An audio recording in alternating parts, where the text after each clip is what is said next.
Hi Pooja, thank you so much for agreeing to come on Material Talks Season 2 and giving us your time very promptly. I'm super excited to have you here, especially because you've been in hospitality for over 10 years. So I feel you're going to share a very different insight into using materials. Well, thanks so much for having me. I think it's a really exciting opportunity, and I'm quite excited to share whatever I can and my knowledge on the material. Yeah, thanks for having me. Awesome. So you told me that you'd like to speak about terrazzo, and I'd like to start with why terrazzo and what is it about the material that you like the most? So, I think terrazzo is really interesting to me because it's almost like something that's done a full circle in terms of life. When you think about the history of terrazzo, it's essentially a waste material, and it comes from a background of being a very, very basic material that was used in low-cost housing, council housing, government buildings and things like that, where the budget was very low. And it's done such an amazing thing in recent years where it's sort of, it's gone through this phase called material redemption, where it's become almost a waste product that's become a very sought after product. And the utility of it has become so diverse. And it's a trending topic at the moment. It's a trending material at the moment in a lot of the new interiors that we're seeing around the world. But it's also something I think that's here to stay, because I think people have found various different ways to use it and get the best out of it. So yeah, that's why I think it's a really diverse and interesting material to talk about. Normally, terrazzo started out being known for flooring, right? Like people would use it as a flooring product, and now it's gone into furniture and lightings, as well as like bathtubs and decor pieces.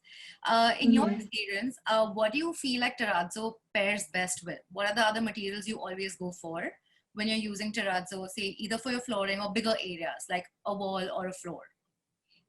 So because terrazzo can be made up of so many conglomerates, you can have anything ranging from stone, granite, glass, epoxy, plastic, mosaic, because it's almost, chips of so many different things. When it's finished and when it's polished, it becomes a very, very hard surface, which the good thing about that is that it becomes extremely durable. It's very easy to maintain, especially in hospitality and in restaurants. But the downside of it is it creates a lot of reverberation. So there's a lot of echo in a space that's filled with terrazzo. So often I think you need to pair it with something softer. So you need an absorbent material like timber or fabric, and you need to be conscious of that. There are beautiful spaces that we've seen designed, and even here in Dubai, that have terrazzo on the floor and on the wall.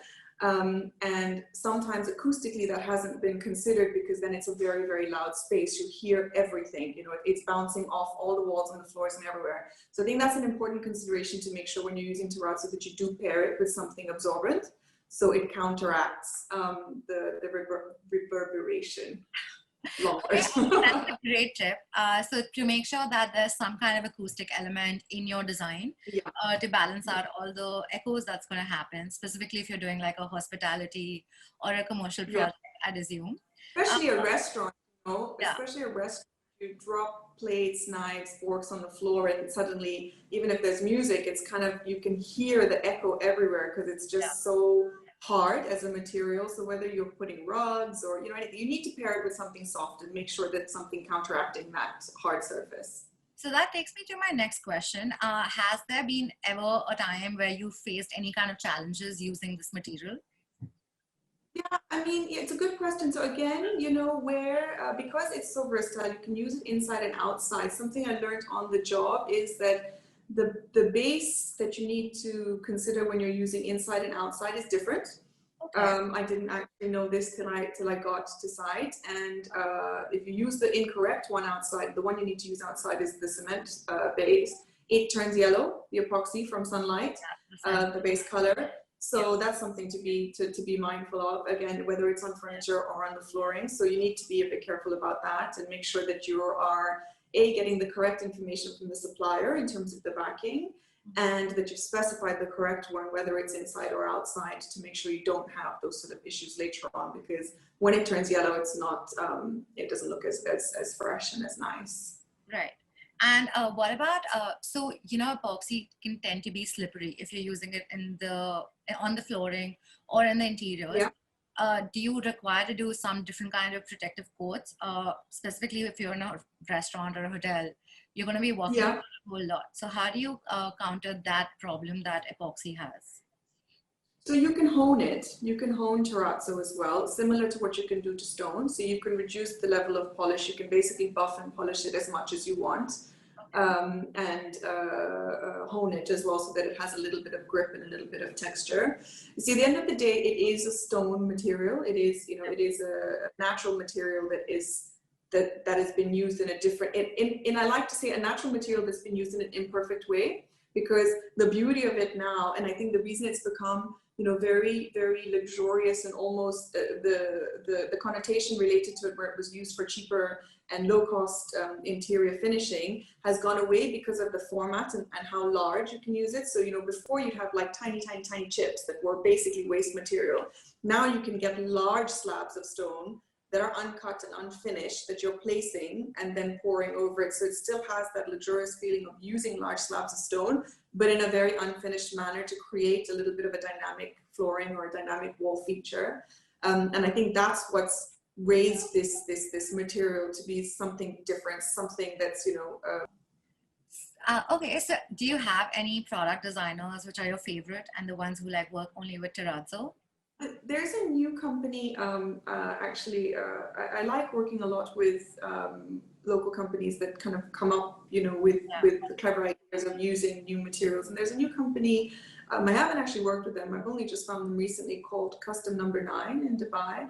And I've seen that they've started making very interesting pieces of furniture with terrazzo, even, smaller things like coasters and tabletops and really, nice and unique products. And I think that people need to try and use that more and more, because it shows, again, different ways of using the same material. Yeah. So that's one that I've seen recently at the moment. Have you ever faced a problem convincing your clients to use this material versus like a marble or a granite? Purely because marble tends to be more sturdier, more durable. It has a perception of as a better material, right? And also that you're doing commercial and hospitality projects, they are seen with a commercial viewpoint more than like an emotional viewpoint. So has that been a challenge?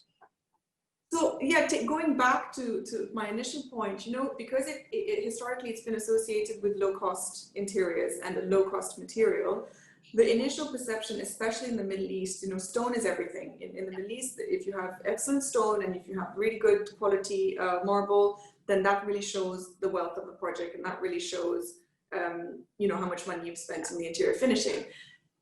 Of course, that perception has changed over the years. It's changed. There's been so many fabulous interiors that have opened here through all the, very talented design firms that we have within the region, and that perception has slowly changed. But when terrazzo first came on the market, I think it still had the same notion that, oh, this is just like lots of little bits of waste stone and it's not really very luxurious, and how can we put it in a 5-star hotel? And I think it was some high-end designer stores, I think it was Valentino, if I'm not mistaken. Valentino came up with their shop front that had terrazzo all over it, and suddenly it was like, wow, this is acceptable now because Valentino did it. And I think it was Valentino and somebody else, I can't remember, it was in Milan, who else it was. And then there was one or two restaurants that opened up in Dubai, and people saw how it was being used. And then suddenly clients were like, oh yes, I remember it, this is how it looked, and in this one it looks really good. And you're like, okay, now you've seen it, now you understand it, now you see it can look luxurious, now it's acceptable. So there was that initial hesitation, I think, with, oh, is it going to look cheap? Is this, my grandmother used to have this in her house 50 years ago kind of thing. So initially, yes, there was that kind of apprehension related to the product, but now I don't think so. Now I think it's so widely used that people understand the qualities of it and how much of a difference it can make to a space. Right. And have you had the chance of working or specifying a seamless epoxy floor ever? Because when I was researching, I saw that there are lots of ways you can get that flooring done. So can you share your experience with that? Like, was it difficult? Were there many challenges, or was it pretty straightforward because your contractor was good? So we just finished laying it actually in a restaurant at a 5-star hotel that we're working on now. And I just went 2 or 3 weeks ago to have a look at it. Most of it was colored up, and I'd been going to look at it through the various processes. And I think the way they did it was quite clever. Of course, there is the issue of expansion joints, and there needs to be just some joints in some areas, especially when you're going from inside to outside. But the way that they laid it, I think very systematically to make sure you could achieve that seamless floor was interesting and actually very, very good to learn from. Now we just have to see if it stands the test of time. You know, the nice thing about terrazzo as well is that people complain, oh, you know, there'll be cracks and things, but I think this is sort of the natural element of it, which is nice, because you see a product age, you see a product transform. Here in Dubai, we're so used to everything being bright, shiny, new, and perfect all the time. And I think people are getting more and more used to that. You know, natural products, they age. They age, and if you look after them, they age beautifully, and that adds it adds value to it. It adds to the interior. It adds to the atmosphere of it. So yeah, we'll have to see how that turns out. But at the moment, it looks fantastic from what I saw. So I'm excited to see that finished. In the coming future, you know, how do you see terrazzo being reinvented, or where would you like to see it being used a little more? You know, I'd love to see terrazzo being molded into more interesting sculptural pieces, and how to make that more cost effective. So as an example, can we start making, I know we can do wash basins, I've seen a lot of them, but can we start doing WCs in that? Can you start doing like shower trays? Can you start doing you know, even cutlery and things like that, like things that you can use on the table, like larger piece things, because it's so durable, right? I'm sure as it evolves and people find more and more different bases to use on them, there will come a time when I think it can almost be used in everything. But something I think that would be really cool is like is a WC. I think it would be so fun if you walk into a space and you see like a terrazzo. WC would be really cool, because wash basins, you know, everyone's doing them and they look super cool. But yeah, things like that I think would be very interesting to see in the future. Okay, great. Thank you so much, and have a good day. Thank you so much. Thanks a lot for having me. Thanks. Thank you. Bye.